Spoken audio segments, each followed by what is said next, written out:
Bem, foi recebido pelo juiz eleitoral recentemente, né, agora no começo do mês de março, a decisão judicial transitada em julgado informando sobre a condenação do prefeito, Elisvão Torquato, bem como do vereador, Raimundo Gomes Furtado, por crime eleitoral. Essa decisão transitou em julgado, após vários recursos da defesa, ela transitou em julgado no final do ano passado, e a partir de então, procurei estudar a legislação eleitoral para verificar os efeitos dessa condenação em relação aos mandatos seletivos ocupados pelos dois. Né? A Constituição Federal prevê a suspensão dos direitos políticos como efeito automático da condenação criminal. Né? O artigo 5º é claro, é bem expresso ao dispor que é caso de suspensão dos direitos políticos quando ocorrer condenação criminal transitada em julgado e enquanto durarem seus efeitos. E além disso, há a previsão no Decreto-Lei de 101 de 67, que trata da responsabilidade dos prefeitos e vereadores, né?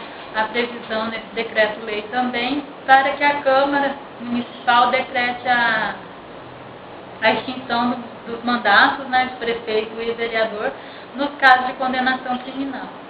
Além disso, também há as disposições do regimento interno da Câmara Municipal, a lei orgânica do município, que também é nesse sentido. Então, foi feito um estudo de toda a legislação que rege a matéria, para que pudesse amparar esse pedido que foi feito pelo Ministério Público. Bom, essa condenação, né, só para esclarecimento, ela diz respeito a crime de corrupção eleitoral, compra de votos praticados pelo prefeito Elisvão Torquato, pelo vereador, diante de fatos ocorridos durante a campanha eleitoral referente ao seu primeiro mandato. Então, são fatos ocorridos no ano de 2004, já há algum tempo. Houve a condenação pelo TRE, a defesa interpôs vários recursos, a questão chegou até o STF e a decisão condenatória transitou em julgado somente o ano passado, em 27 de setembro de 2010. E nós recebemos o processo agora, no final de fevereiro, início do mês de março. Então, a condenação em relação ao prefeito foi apenas de multa, 12 dias multas, a razão de um salário mínimo para cada dia multa, vigente à época do fato, e também a pena privativa de liberdade de 4 anos de reclusão. A nossa legislação penal permite a substituição dessa pena de reclusão por restritiva de direitos nos casos de condenação até 4 anos. Foi o que aconteceu, tanto em relação a ele como ao vereador, também réu nesse mesmo processo. Em relação ao prefeito, foi substituída a pena por doação de 12 cestas básicas, no valor de R$400 cada uma, e proibição de exercício de mandato eletivo por tempo igual da pena privativa de liberdade. Em relação ao vereador, ele recebeu uma condenação a pena de 2 anos de reclusão, a pena de multa, no valor de 8 dias multas, sendo um salário mínimo para cada dia multa, e também houve a substituição dessa pena de reclusão por pena de prestação de serviço da comunidade, pelo mesmo prazo, né, 2 anos, e também a proibição de exercício de mandato eletivo.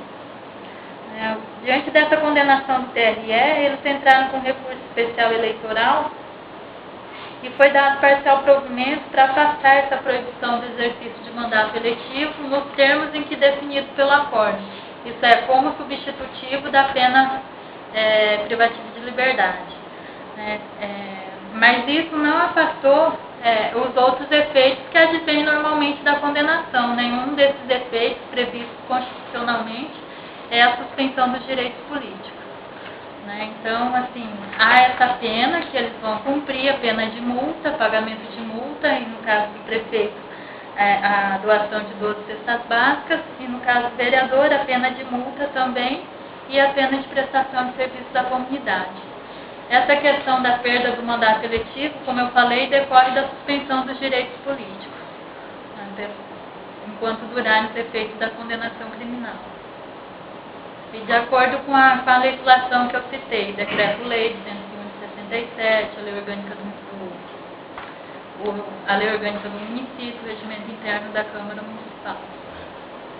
Pode tentar entrar com alguma medida judicial, algum mandado de segurança questionando essa decisão, né? Mas assim, a legislação é clara, né, em relação a esses efeitos. O que pode eventualmente ocorrer é o seguinte: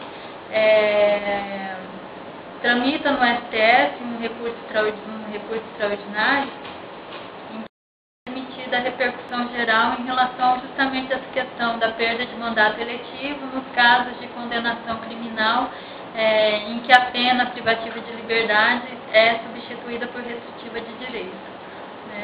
Não sei se em razão dessa repercussão geral que foi reconhecida no recurso extraordinário, de repente possa eventualmente conseguir alguma liminar, alguma coisa assim. Mas enfim, a legislação existe, está em vigor, e foi por isso que foi feito esse pedido, esse requerimento de petição, né, de ofício da Câmara, para que se cumprisse o disposto na legislação. Essa é a providência, né, a ser tomada, em razão da declaração da extinção do mandato, da posse à vice-prefeita, né, e no caso do vereador, ao suplente. E aí há uma discussão aí se cabe aí ao suplente do partido, ao suplente da coligação. A questão até está sendo discutida também em relação ao cargo que foi aberto em razão da suspeição dos direitos políticos do outro vereador, né, o Edmar.